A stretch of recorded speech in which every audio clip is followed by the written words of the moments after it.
Reliving happier times in Sri Lanka's north. Looking through the old photos of their wedding in 1965 in Jaffna, Nithyanantham and his wife Indrani recall a carefree time before the conflict that's engulfed the region for the past quarter century. But one picture brings the reality of the war sharply back into focus. This, my brother-in-law, who was killed in the bombing done by the Sri Lankan government. He had gone to send his daughter to school. A bomb exploded and he was hit and he was killed at the spot. He was killed on the spot. Nithyanantham and Indrani are Malaysian citizens and are among the millions of Tamils around the world. They say the latest surge in violence in their homeland has shaken them to their core. Life is very uncertain. Life has no meaning in Sri Lanka.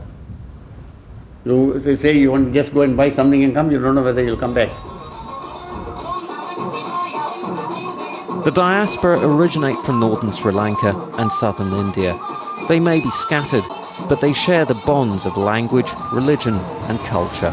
This is the Brickfields area of Kuala Lumpur. It's the heart and the soul of the Tamil community here in Malaysia. You can hear it in the music, you can smell it in the food, and you can hear it in the language that people speak. The links to the motherland remain very, very strong despite being here for generations.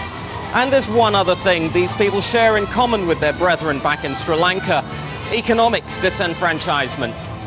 For decades, the Tamils here have felt left out of the huge economic gains made by the other ethnic groups.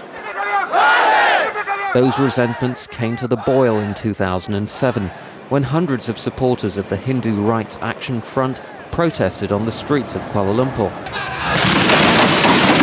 Malaysian police violently clamped down on the demonstrators.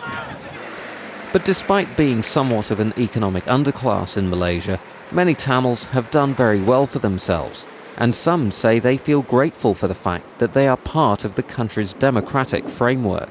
If you have seen at the last elections, it was a multi-racial team that won the day. And I think the population too have to be congratulated because we don't think on racial lines. And I think Sri Lanka should learn on that. With the humanitarian crisis in northern Sri Lanka worsening by the day, the Tamil diaspora around the world are becoming increasingly concerned. Many, like Nithyanantham and Indrani, feel the best they can do right now is pray. Azhar, Sukri, Al Jazeera, Kuala Lumpur.